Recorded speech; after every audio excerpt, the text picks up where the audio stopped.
100% physical. Math was never our strong suit, but breaking down Ohio State football is. Sit back and join us for Buckeye Grove Instant Access, part of the Unscripted Ohio Podcast Network. You can do it! Brought to you by BuckeyeGrove.com. Post-game thoughts, immediate analysis, and much, much more to put the big game into perspective.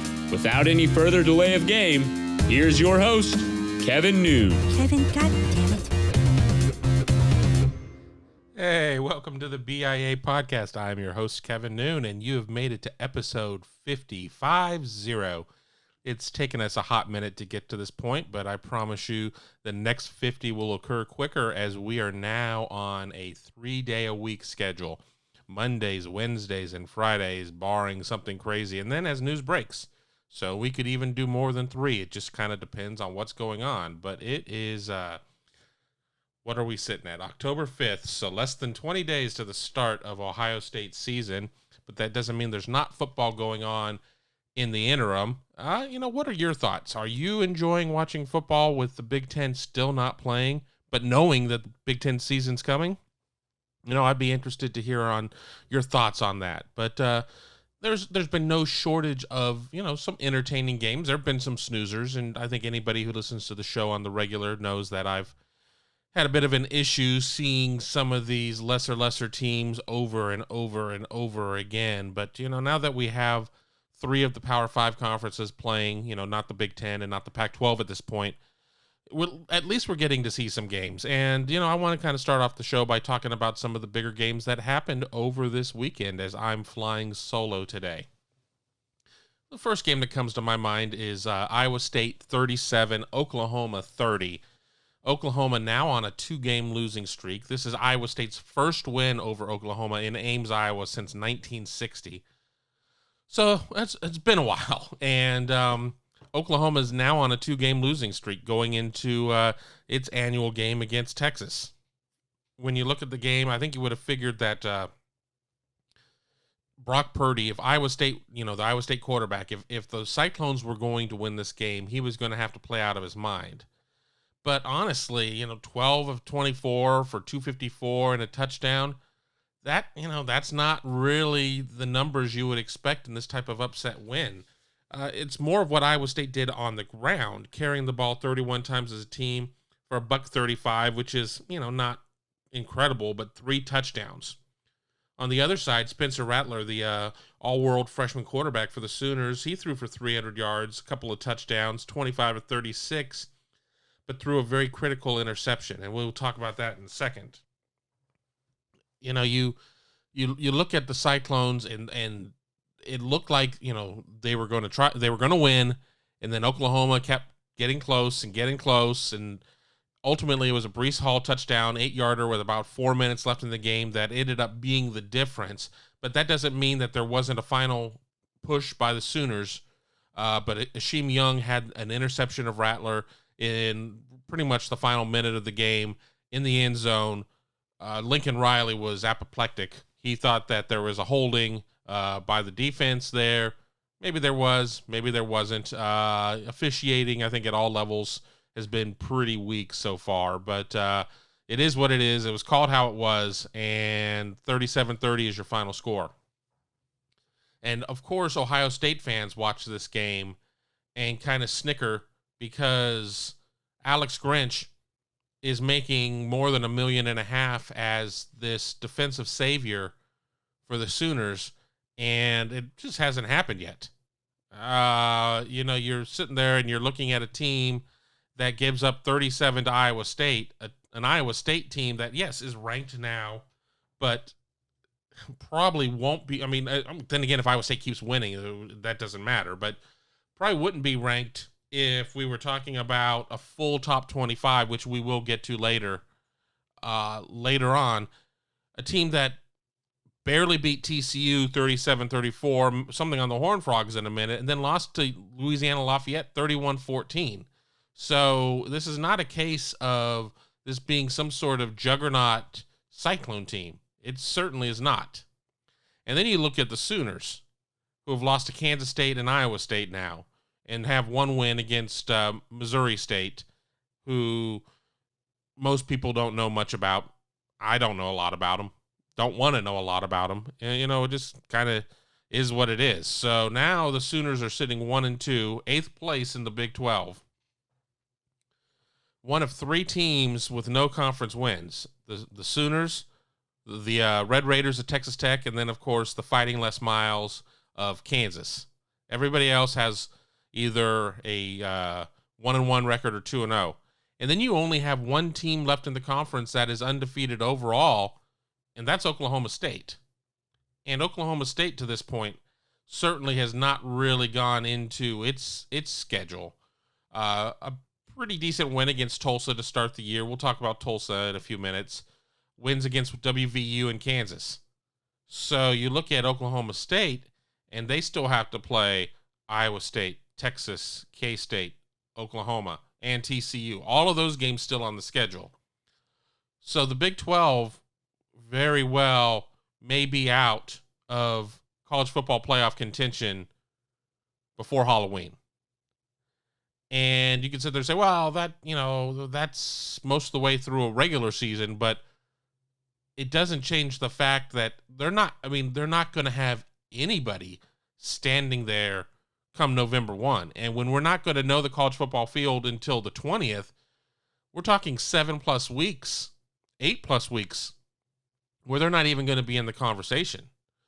Sure, the team out of Grapevine, Texas, that's charged with picking teams will they'll have Big 12 teams in the top 25, but it's just another hat on the table.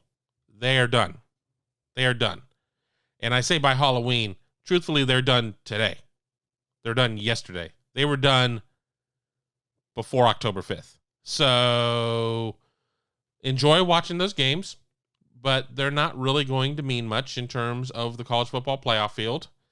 And in a few minutes, we'll talk about who benefits most out of that.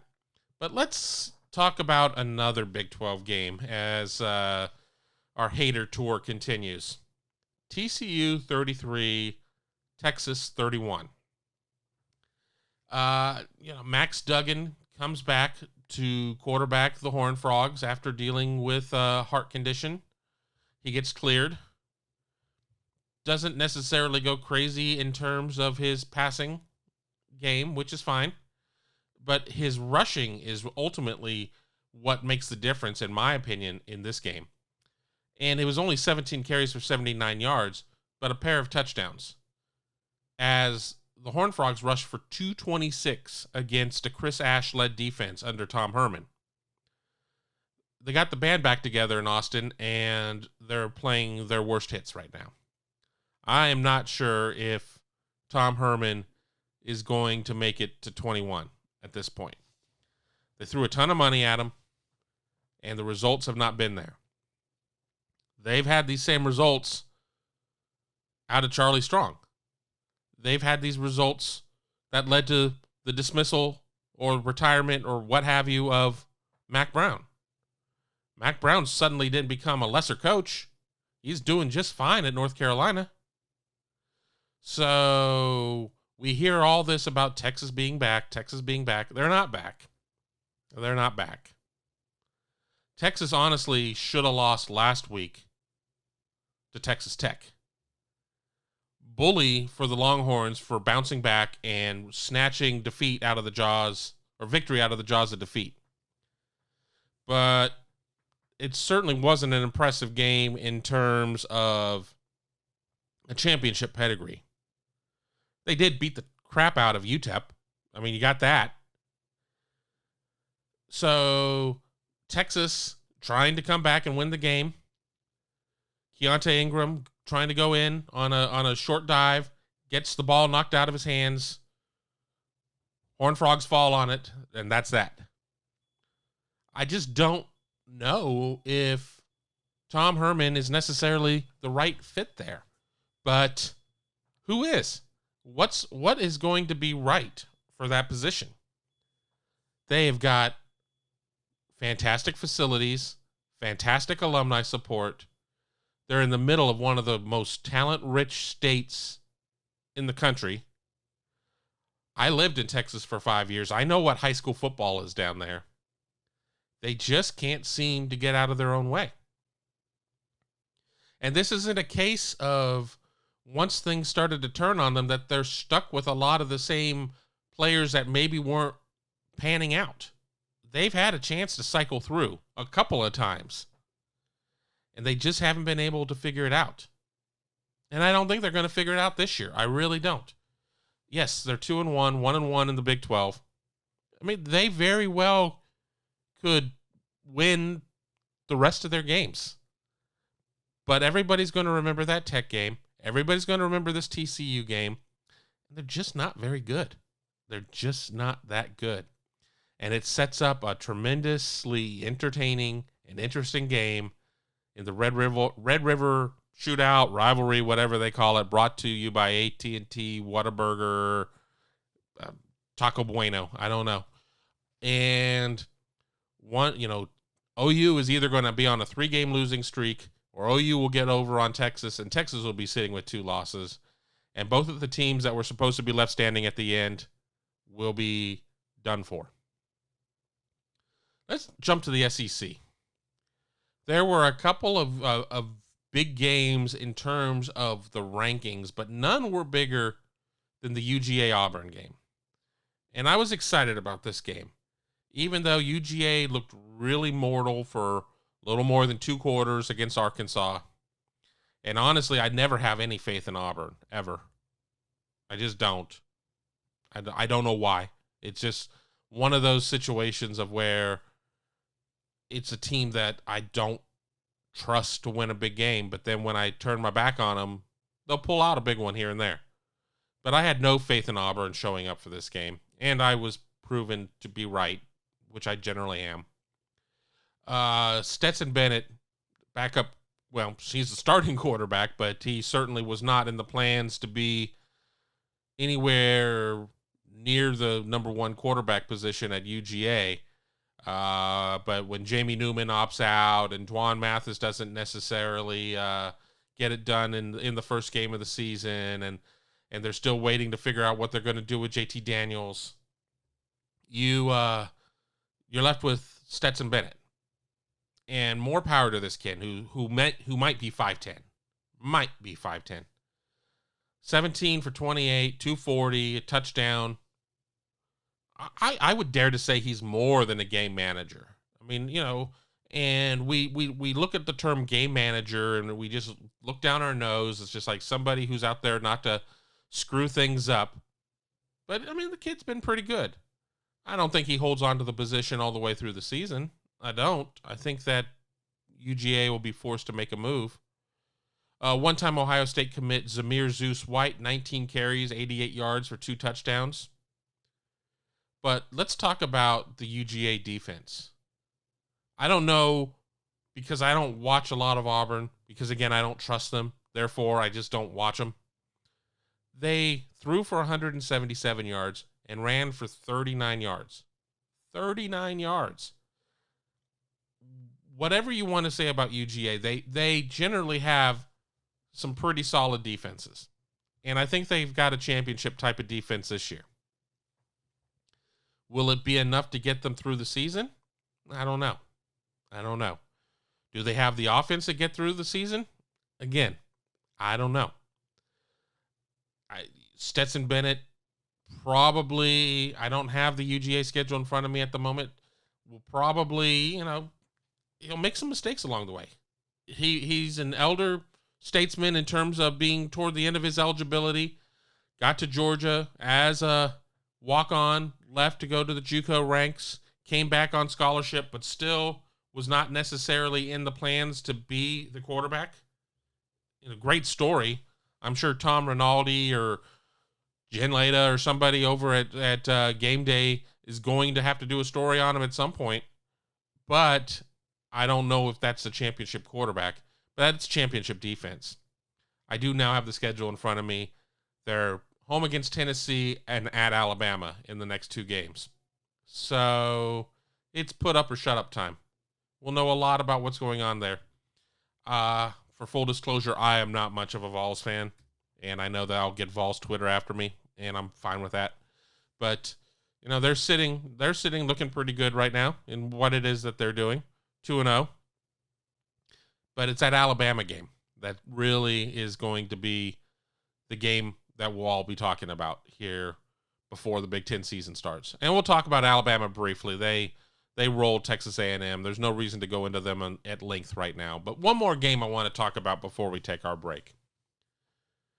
Mississippi State, the team that just obliterated LSU. And yes, I mean, it was a game going back and forth most of the way, but when you throw for 600 plus yards or whatever, everybody was ready to anoint the pirate, Mike Leach, Admiral of the Navy. He was going to rewrite the SEC. Mississippi State was going to compete. And then they go against Arkansas, a team that hadn't won an SEC game in 20 games? Something along those lines. Final score, Arkansas 21, Mississippi State 14. KJ Costello threw for 313 yards. He also had to throw it 59 times to get there, an average of 5.3 yards, a QBR of 36.5. Don't ask me exactly how this QBR works.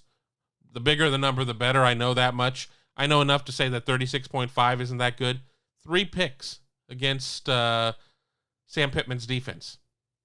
Felipe Franks, the former Gators quarterback, 20 of 28, 212, 2 touchdowns.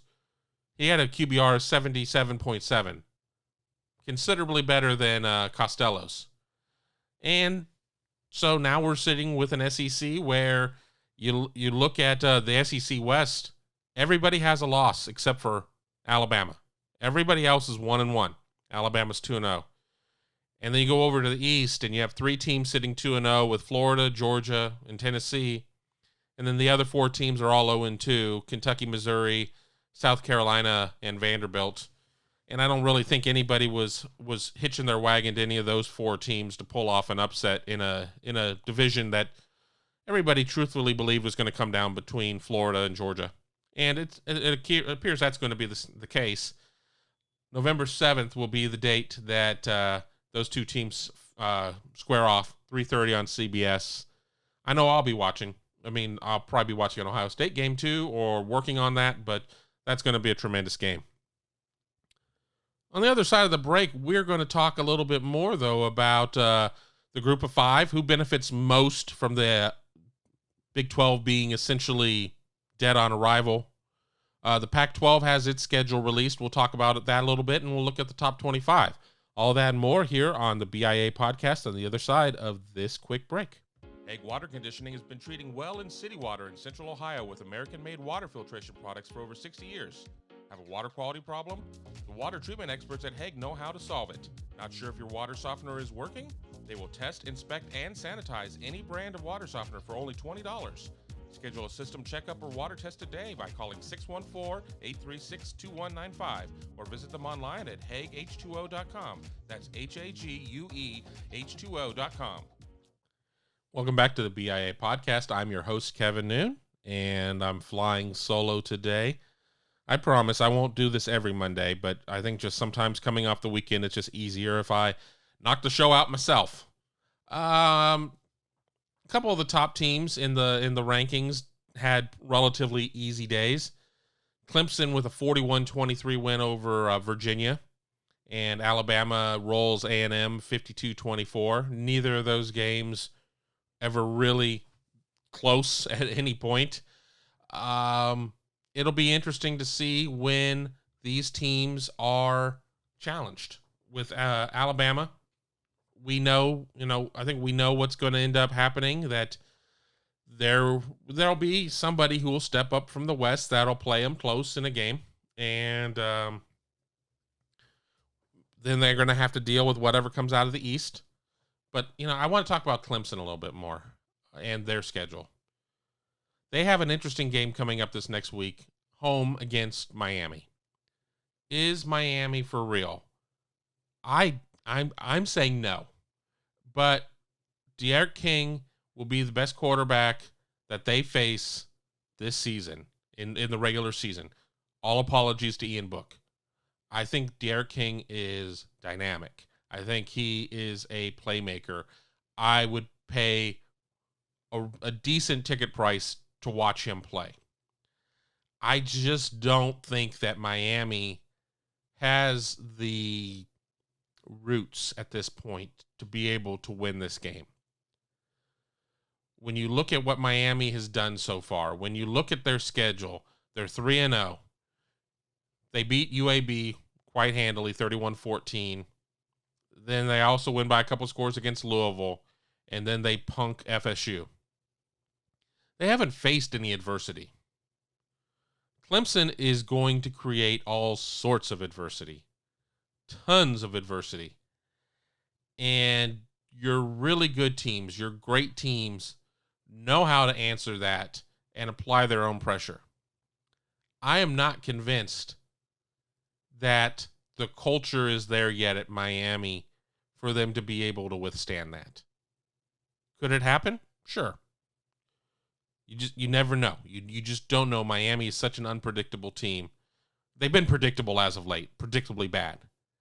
I think it'll get there. I think they will get there.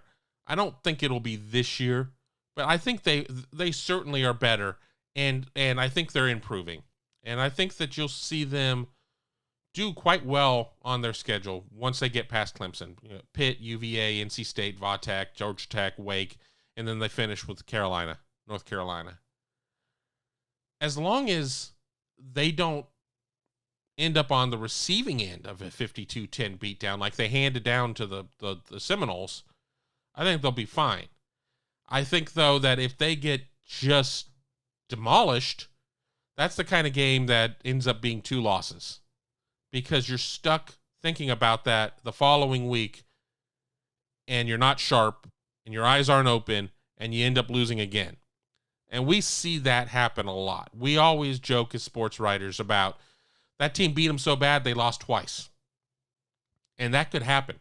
That really could happen. So I'll be curious to see how Miami plays this game. And while I'm not putting a loss in Penn, I probably am. I just want to see if they can keep it close, if they can stay focused for 4 quarters, and if they're able to answer against the Panthers of Pittsburgh the following week. Another game staying in the state of Florida, as we were talking about Miami, is UCF. They lost to Tulsa 34-26. UCF was up 16-0 at one point of this game, and 23-5. At 23-5, Tulsa outscores them 29-3 the rest of the way in the bounce house. UCF doesn't lose much, and I think there's a little bit of an arrogance about them that annoys pretty much anybody from a Power 5 program, one way or the other. They come out and they say that they're the best team in the state of Florida, this, that, and the other. Look, fly your flag high. If you be proud of your product, that's fine. But there's being proud and there's being a prick. And they've kind of been pricks. So I think most of the nation was pulling for Tulsa in that game. And Tulsa was able to do it. And it was odd watching that game. I watched the tail end of it, coming out of, I don't even remember what I was watching on the other side of it, but there was all sorts of excitement in the game. I mean, granted, there were fans on the stands at that game. And then you turn to this Tulsa UCF game, and it seriously seems like it was being played at a Wake. And not Wake Forest, just a Wake. I don't know. Who benefits the most out of all this? I think Cincinnati and BYU right now are teams that you have to like. And it's so early in the AAC schedule, you can't necessarily say, oh, well, Cincinnati is kind of the de facto beneficiary of everything, but they also are the highest ranked team out of the AAC at 11. And we're going to get into the poll a little bit more in a few minutes. SMU is at 18. Those are your only 2 teams ranked out of that conference. You could sit there and say that you could talk about maybe the Sun Belt. Louisiana Lafayette sitting at 23. I don't know if there's enough familiarity with that conference, though, that people are going to get as excited about a team coming out of the Sun Belt, Fun Belt, as they would out of the American. And then you have BYU sitting at 15, and they're an independent. And it's not that BYU has played, the world's most difficult schedule by any stretch of the imagination. But I think a lot of people who are the age of voters or whatnot still remember Robbie Bosco, still remember some pretty good BYU teams through the years. We can kind of go through their schedule coming up as I'm rapidly grabbing a computer. It's not a lot of meat on that schedule. There is a game against Boise State that I think people could get excited about, but this isn't your older brother's Boise State team either. What else do they have? UTSA, Houston, if Houston can actually play a game, because they have been hit hard by postponements and cancellations. Texas State, Western Kentucky, North Alabama. I don't know anything about North Alabama. And then San Diego State. So I would say that if anybody, it's really going to be the AAC that's going to have the inside track. Will it be enough to overcome this strong push that will come out for the SEC to have a couple of teams? No. Is the Pac-12, and we're going to talk about them in a second, will they have a shot at a spot? I don't know. If Oregon comes out and just obliterates everybody that it plays and wins every game by 28, maybe? I don't know, though. I think that when you have people that are already against the Big Ten playing 8+1, and then you go to the Pac-12 going 2 weeks later, I don't know. I don't know if there's going to be enough data points there to satisfy the most skeptical of people. I think that this is going to be the most entertaining, unfortunately behind closed doors, entertaining college football playoff selection committee, how they do their work. They pushed back the initial rankings by a week. I believe it's at least a week, to give everybody a chance to have a little bit more of a resume at that point. But we really could see some wild swings. And what's going to happen if a team out of the SEC, or what happens if Clemson trips up? Let's be real. There's only a couple teams that I'm even willing to consider for inclusion out of the ACC, and at this point, that's Clemson, Miami, if they somehow pull off the major upset, Notre Dame. But what happens if a team at the SEC trips up in a close game? I don't see the conference being punished that much. I don't see a team being punished that much with a loss, as long as it's not just a obliteration. I don't know. The Pac-12 rolled out their schedule over the weekend, and with only one ranked team, I think we all fall victim to looking at the number as much as the name. With only one ranked team, you're not going to have any team, ranked versus ranked games in the Pac-12 based on today's rankings. And I say that with a caveat, because you have several AP voters who are not voting for anybody that's not playing at this point, despite voting for teams all along that hadn't started playing. But I digress. So, honestly, when you look at this, I mean, are your eyes only drawn to Oregon? Is that where your eyes go? I mean, week one, you have a pretty interesting game with Arizona State at USC. I'd watch that. I mean, especially if it were on Pac-12 After Dark. I don't know if I would push off other games off my schedule to watch it. And unfortunately for the Pac-12, I think a lot of people feel that way, even under normal circumstances. Week 3, you have USC at Utah. Under normal circumstances, that's a pretty good game. I think a lot of people were feeling pretty good about Clay Helton's program this year. And Utah under Kyle Whittingham, they do a pretty good job. Week 4 is going to be interesting because some of your traditional rivalry games are there. Oregon State, the Civil War, Stanford, Cal, the band is on the field, Washington State, the Apple Cup. Those are all week 4 of the season, which would be the traditional week that game would fall under a traditional 12-game schedule. It would be that week. So they did keep some normalcy there. But then again, they threw away normalcy by not having that be a final game of the season, even if we're talking about the week before the Pac-12 and the +1 model. And then December 12th, you have Washington at Oregon, which I think will be a pretty good game. I'm not sold that Washington isn't going to take a pretty good step back with the loss of Chris Peterson and Jimmy Lake stepping up into that role. I think Oregon's going to be pretty good by Pac-12 standards. So that's a game that I'm interested in. But are people nationally really that interested in the Pac-12 schedule? I'm all about opportunity. I'm all about more football being better than less football. I'm glad the Pac-12 is playing. But I don't know if people are going to be all that interested compared to everything else going on out there.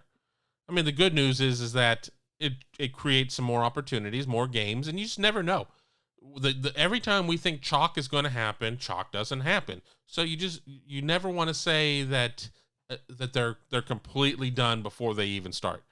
The Big 12, we can say that they're done. They've started. We've seen that. They're already up against overwhelming odds. But I just don't know if people are going to care by the time that the Pac-12 really gets rolling. And in the eyes of many, will they ever really get rolling? Are you going to be that interested in, and I don't have their schedule in front of me as a composite, are you that interested in watching Arizona, Stanford? That's a game I might struggle to watch. I mean, I don't care. And I think a lot of other people feel the same way. Wrapping up the show, let's look at the AP poll. And I know that I should be giving equal time to the polls, and I don't have the coaches poll up in front of me at the moment. I'll work on that as I'm going off on this other poll. But as I said earlier, we're talking about a poll that has no real mandate in terms of how to vote for teams. Teams are playing. Great. Teams aren't playing. Vote for them or not. Who cares?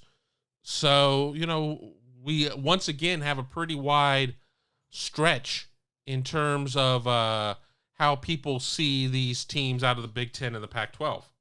Ohio State has 2 first-place votes, which is great. A lot of second place, a lot of third-place votes. But then you have people that don't vote for Ohio State. And, at this point, that's 2, 4, 6, 8, 9. 9 people not voting for Ohio State. You have somebody voting Ohio State 10th, which, again, doesn't make a lot of sense to me. How you have teams. I mean, I understand if you are saying, well, Ohio State is not playing, so I can't necessarily vote them that high. Well, then don't vote for them. Don't vote for them rather than just putting them indiscriminately at 10th or 7th. But, it is what it is, and it's a poll, and it doesn't really matter. For those of you who haven't had a chance to look, you got Clemson at the top and Alabama 2. Georgia and Florida are 3 and 4. One of those teams is going to fall when they face off. If they are able to run it as they go along. Notre Dame is 5, and then you got Ohio State 6.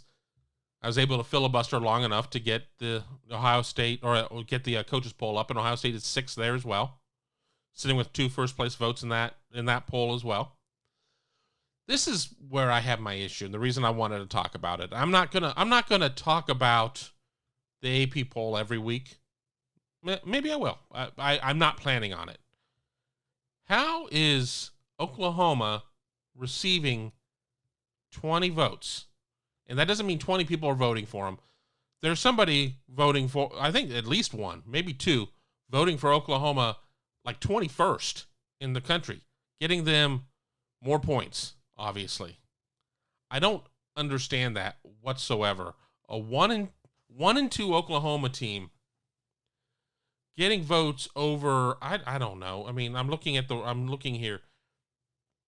Ole Miss saying they got beat pretty badly by Florida, but then they turn around and they beat Kentucky, WVU, Arkansas. I mean, I don't understand the mindset there on that. If you're trying to tell me that Oklahoma is the 21st best team in the country, I'm going to ask you if there's 25 teams in the country. But it is what it is. As we kind of go through the poll. You have Minnesota coming into the poll 25th as probably a result of several teams dropping out of the rankings. We pull up their rankings. You know, you have somebody ranking them as high as 11th. You have the vast majority of the voters not voting for them at all. And, you know, pretty good range between there, 12, 14, 16, 18, so on. Pretty much every spot. So that's interesting, but Ohio State's not playing them, so that's not necessarily going to help the strength of schedule. But what are your thoughts on the poll? I'd be interested, for those of you who are members at Buckeye Grove, to jump in on the podcasting thread and let me know your thoughts on the poll. I mean, I've posted things in the past and got a lot of, well, it is what it is, and you can't control it. Don't worry about it. But I think when you sit there and you talk to fans, extreme fans, which we have a lot of, I mean, extreme in a good way, not extreme as in a crazy way, maybe some of both. All you do is worry about what you can't control.